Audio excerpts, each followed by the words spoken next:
नमस्कार दोस्तों, peak PCS के वीडियो में आप लोगों का स्वागत है। उम्मीद करते हैं सभी लोग बढ़िया होंगे।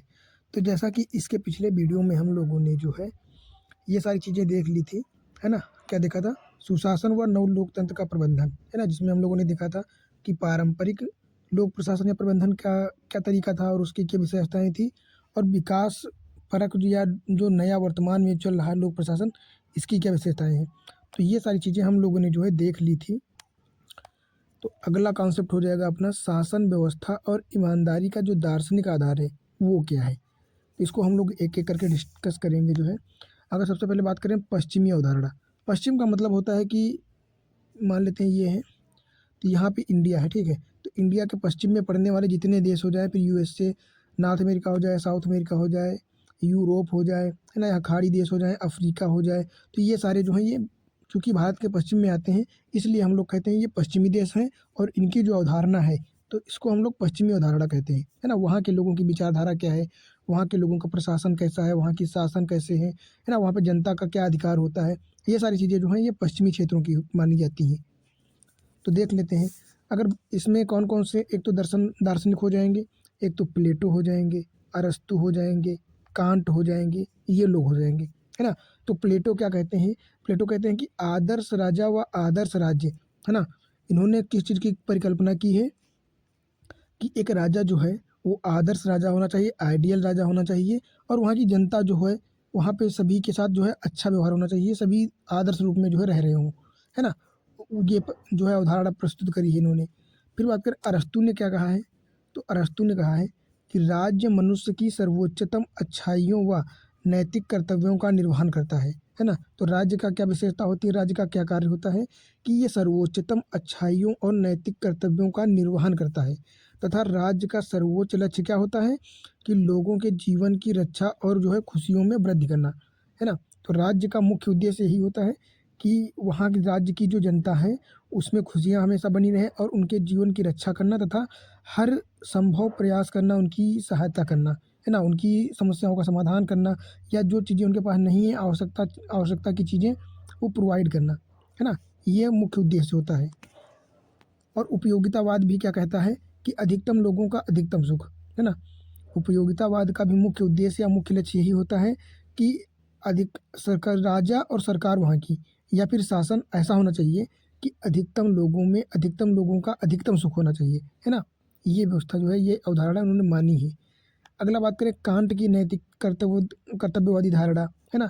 ये भी नैतिक नैतिक जो कर्तव्य होते हैं या अच्छे कार्य होते हैं इन्हों को इसी को ही जो है सर्वोच्च चीज़ मानी है ना। तो ये इस प्रकार पश्चिमी अवधारणा हो जाती है। फिर बात करें कन्फ्यूशियस दर्शन क्या होता है, हालांकि ये चीन या क्षेत्र से संबंधित है ना। तो कन्फ्यूशियस दर्शन क्या कहता है कि चीनी दार्शनिक परिवार, समाज व शासन में सदाचार व नैतिकता जो होती है इस पर सबसे ज़्यादा बल दिया जाता है, जो स्थायी शांति और मानवता में वृद्धि को बढ़ावा देता है ना। क्योंकि भारत की भी नीति क्या रही है, शांति को बनाए रखना, है ना, युद्ध वगैरह से दूर रहना, है ना, शांति और सह अस्तित्व तथा सहिष्णुता को बढ़ावा देना। तो चीन का कन्फ्यूशियस दर्शन जो है ये भी क्या कहता है कि घर परिवार हो या समाज हो या शासन हो या राज्य हो, इन चीज़ों सभी जगहों पर जो है कॉमन चीज़ क्या, सदाचार और नैतिकता को सबसे ज़्यादा प्रायोरिटी देना, सबसे ज़्यादा प्राथमिकता देना।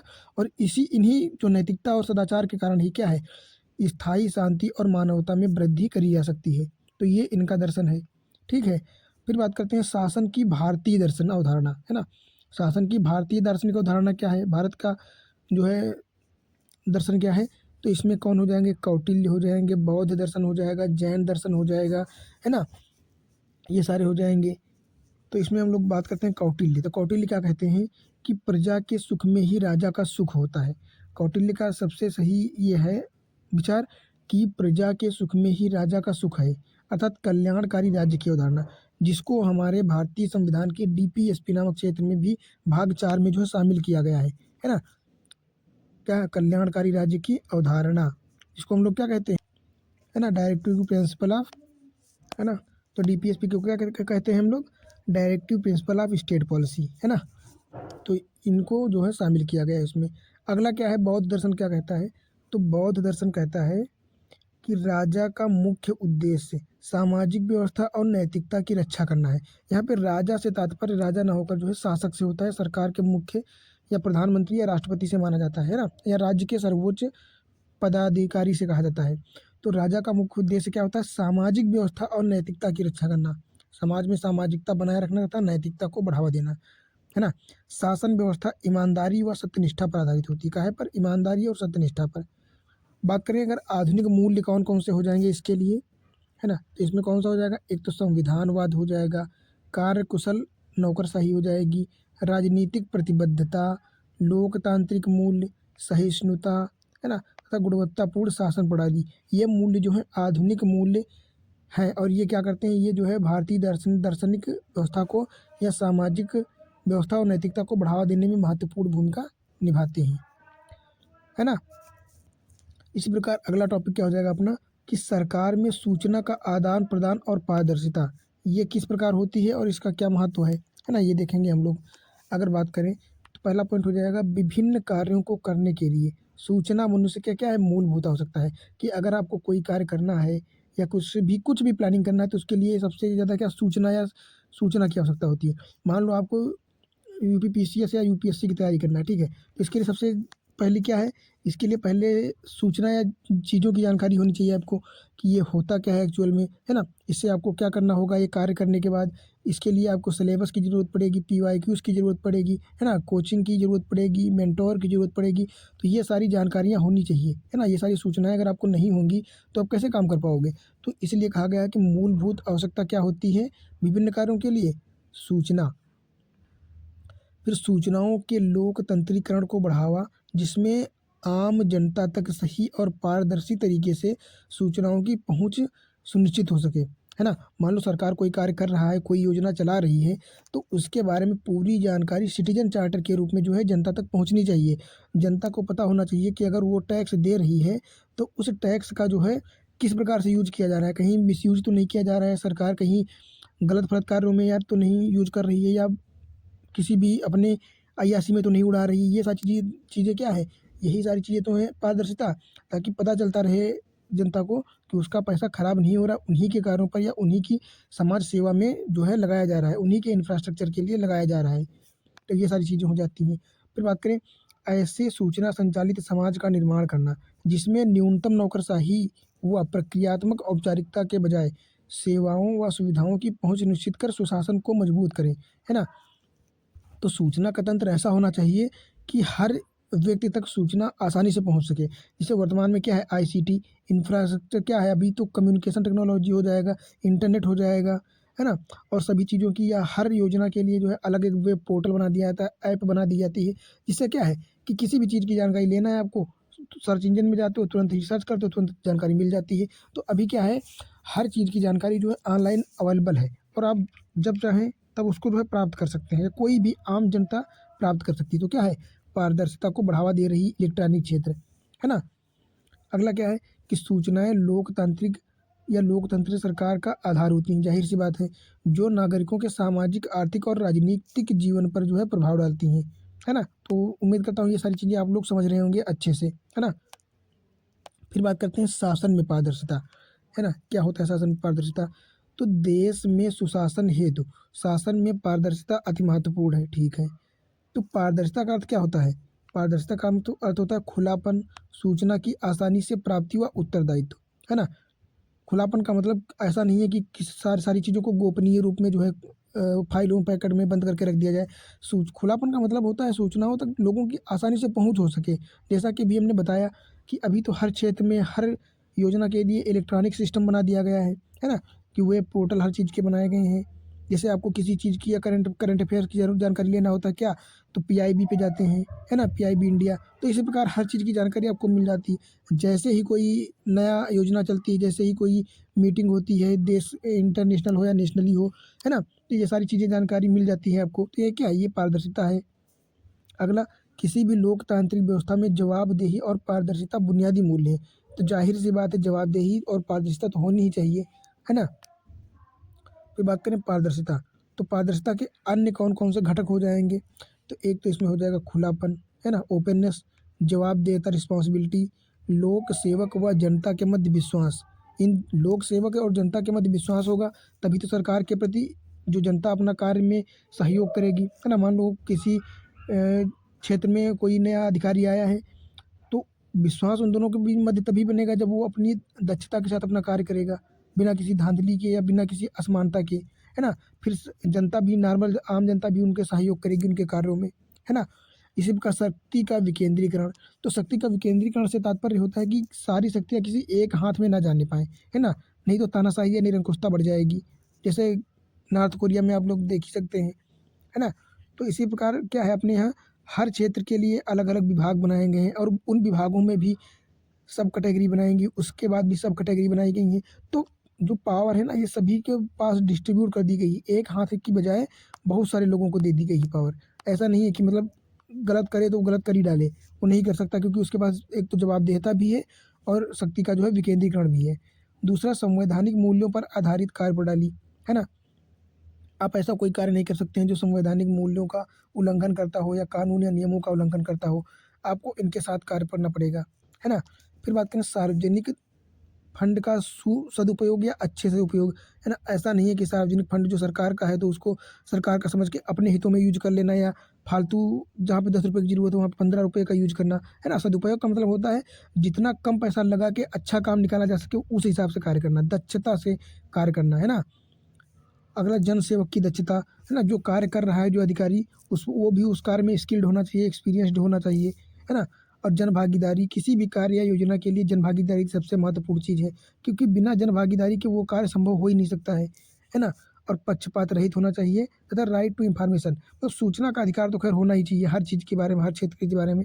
आम जनता जिस चीज़ के बारे में जानकारी चाहती है उसको वो आसानी से मिल जानी चाहिए, है ना? तो इन सभी घटकों को मिला कर के क्या पारदर्शिता का निर्माण होता है ना? अब हम लोग बात करेंगे शासन में पारदर्शिता के संस्थागत उपाय क्या है, मतलब ऐसे कौन कौन से उपाय हैं या सॉल्यूशंस हैं जिनके माध्यम से हम शासन में पारदर्शिता को बढ़ावा दे सकते हैं। तो एक तो संसदीय नियंत्रण होता है। संसदीय नियंत्रण में कौन कौन से टूल्स होते हैं? एक तो प्रश्न पूछना हो गया, बहस करना हो गया, वाद विवाद करना हो गया। क्योंकि मान लो किसी सरकार ने कोई योजना लाई, ठीक है, उससे जनता को कोई लाभ नहीं होने वाला है, तो ऐसे में विपक्ष क्या करता है, प्रश्न पूछता है कि भाई आपने ये जो योजना लाई है, इसमें इतना पैसा बर्बाद करने वाले हो, इससे जनता को कोई फ़ायदा नहीं हो रहा, तो आप क्यों लाए हो ये योजना? तो प्रश्नों के माध्यम से प्रश्न पूछ करके जो है उस पर कंट्रोल किया जा सकता है। बहस बहस होती है किसी योजना को लाने से पहले, है ना? कि ये लाभदायक है भी या नहीं। दूसरा, वाद-विवाद, है ना? तो ये तीनों टूल्स क्या करते हैं, ये संसदीय नियंत्रण के माध्यम से जो है किसी योजना या किसी भी कानून, नियम को या अधिनियम बनाने से पहले उस पे नियंत्रण बनाए रखते हैं कि ये ठीक है भी या अपने आप मनमर्जी से कर रहे हो, तो ये नियंत्रण करते हैं या ये जो है शासन में पारदर्शिता को बढ़ावा देते हैं। अगला हो जाएगा जागरूक नागरिक समाज, है ना? वर्तमान में लोग इतने जागरूक हो चुके हैं कि उनको पता है कि उनके लिए सरकार जो कोई कार्य कर रही है, तो वो ठीक है या नहीं ठीक है ना? कोई कानून सरकार ला रही है, तो ठीक है या नहीं ठीक है? चूँकि वो अब सूचनाओं तक उनकी पहुँच अच्छे से है इंटरनेट के माध्यम से, तो उनको हर चीज़ के बारे में जानकारी है अच्छी खासी, है ना?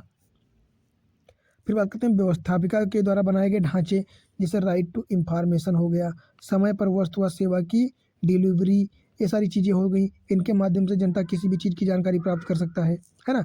तो पारदर्शिता को बढ़ावा देती है। फिर लोकपाल व लोकायुक्त, लोकपाल और लोकायुक्त भ्रष्टाचार के खिलाफ जो है नकेल कसते हैं। और लोकपाल की बात करें तो ये प्रधानमंत्री, सोचो इतना बड़ा पद है, इसके खिलाफ भी अगर कोई धांधली का मौका आता है या मामला केस आता है तो इनके खिलाफ भी जांच कर सकता है। तो यहाँ से भी क्या है, भ्रष्टाचार को ख़त्म करने के लिए पारदर्शिता को बढ़ावा मिलता है। फिर स्वतंत्र न्यायपालिका व स्वतंत्र मीडिया, तो वर्तमान में फ्रीडम ऑफ स्पीच तो है ना? मौलिक अधिकार है। तो स्वतंत्र मीडिया क्या करती है, अगर किसी प्रकार की गलतियाँ होती हैं या प्रश्नों के माध्यम से या जो है न्यूज़ के माध्यम से सारी चीज़ें बताती है और गलत हो रहा होता है उसको भी लोगों तक पहुँचाती है ना? और न्यायपालिका तो है ही है न्याय प्रदान करने के लिए। फिर इसके बाद ई गवर्नेंस आ जाता है, सेवोत्तम मॉडल हो गया जैसे। तो ई गवर्नेंस का मतलब होता है इसमें सारी चीज़ें इलेक्ट्रॉनिक माध्यम से होती हैं, है ना? तो आपको सिटीज़न चार्टर मिल जाता है ऑनलाइन, हर चीज़ प्राप्त हो जाती है। फिर मिशन कर्मयोगी हो गया। मिशन कर्मयोगी क्या है, ये आईएएस अधिकारी हो गए, पीसीएस अधिकारी हो गया, है ना? आईपीएस अधिकारी हो गए, इनके लिए जो है इनकी दक्षता बढ़ाने के लिए, इनको अच्छी चीज़ें सिखाने के लिए जो है ये चलाया गया मिशन। फिर सीएजी हो गया, कंट्रोलर एंड ऑडिट जनरल, है ना? तो ये भी क्या करता है, ये भी होने वाले खर्चे पर जो है जानकारी एकत्रित करता है कि हाँ, पैसा किस क्षेत्र में कितना खर्चा हो रहा है और उसकी आवश्यकता थी भी या नहीं। तो ये भी जो है क्या करता है, ये भी पारदर्शिता को बढ़ावा देता है। इस प्रकार इतनी सारी जो है चीज़ें या इतने सारी जो है टूल्स क्या करते हैं, पारदर्शिता को संस्थागत रूप में जो है बढ़ावा देते हैं या उपाय के रूप में कार्य करते हैं। फिर बात करते हैं गुड गवर्नेंस। एक अच्छा शासन क्या होता है? तो गुड गवर्नेंस के लिए क्या होता है? देखो, विसल ब्लोअर का संरक्षण। विसल ब्लोअर मतलब वो जो किसी गलत कार्य के लिए गवाही देता है। मान लो कोई गलत कार्य कर रहा है, ठीक है, तो मतलब बिना अपनी शकल दिखाए चुपके से बताता है कि भाई वो काम गलत कर रहा है, तो ये सरकार के लिए सहायक के रूप में कार्य करता है ना। तो इसका संरक्षण जरूरी है, चूंकि अगर ये बताएगा तो जिसके बारे में बताएगा वो इसकी जान के पीछे भी पड़ सकता है ना। तो विसल ब्लोअर का संरक्षण बहुत जरूरी है। दूसरा क्या हो जाएगा, राइट टू इन्फॉर्मेशन भी गुड गवर्नेंस को बढ़ावा देता है। सिटीजन चार्टर हो गया। सिटीजन चार्टर क्या करता है? ये एक प्रकार का जो है पेज होता है, मॉडल होता है, जिसमें किसी विभाग के बारे में सारी की जानकारी होती है कि ये विभाग किससे संबंधित है, इसमें किस प्रकार की सेवाएं प्रदान की जाएंगी, किसके लिए सेवाएं होंगी, फीस क्या होगी अगर होगी तो, है ना, सेवा का टाइम क्या होगा, सेवा का मॉडल क्या होगा, तरीके क्या होंगे, है ना, कौन कौन यहाँ पे अधिकारी होगा, मोबाइल नंबर, और समस्या अगर हुई तो उसके समाधान के लिए, ये इतनी चीज़ें जो है इसमें लिखी गई होती हैं सारी चीज़ें। तो ये सिटीजन चार्टर देख के ही आदमी को पता चल जाता है। सिटीजन चार्टर लाइक है ये प्रस्तावना समझ लो, है ना। जिस प्रकार हमारे संविधान को समझने के लिए प्रस्तावना काफ़ी है ना, उसी प्रकार सिटीजन चार्टर एक कंपनी या एक संगठन के बारे में जानकारी देने के लिए एक बढ़िया तरीका है। फिर मिशन कर्मयोगी अभी पढ़ा हम लोगों ने। ई गवर्नेंस हो जाएगा, लोकपाल हो जाएगा, लोक सेवा गारंटी कानून हो जाएगा। तो इतनी सारी चीज़ें जो हैं, ये सारी चीज़ें क्या करती हैं? ये सारी चीज़ें जो हैं पारदर्शिता को बढ़ावा देती हैं। तो इस प्रकार जो है ट्रांसपेरेंसी नामक टॉपिक जो है अपना कंप्लीट हो जाता है ना। और यहाँ से पारदर्शिता से संबंधित जितने क्वेश्चन आने वाले होंगे वो आप लोग आराम से टैकल कर पाएंगे। और ये भी उम्मीद करता हूँ कि आप लोग अच्छे से समझ पा रहे होंगे कि मैं क्या बताना चाह रहा हूँ, है ना। तो अगला टॉपिक अपना क्या हो जाएगा, राइट टू इन्फॉर्मेशन, है ना, सूचना का अधिकार कैसे स्टार्ट हुआ, इसका इतिहास क्या रहा है, ये सारी चीज़ें हम लोग जो है अगले वीडियो में देखेंगे अगले टॉपिक के साथ। तो यहाँ तक बने रहने के लिए आप लोगों का बहुत बहुत धन्यवाद। बाकी वीडियो को लाइक करते रहिए, सब्सक्राइब कर लीजिए चैनल को, और हो सके तो शेयर की कर दीजिए ताकि मेरा मोटिवेशन बना रहे, है ना। और अगर यहाँ से आप लोगों को कोई क्वेश्चन बन रहा है और आपको नहीं समझ में आ रहा कि उसका आंसर कैसे करें, तो आप कमेंट में बता सकते हैं, मैं उसका आंसर जो है अपने आप से प्रोवाइड कर दूंगा, है ना। और बाकी कोई क्वेरी हो तो आप पूछ सकते हैं। बाकी मिलते हैं अगले वीडियो में।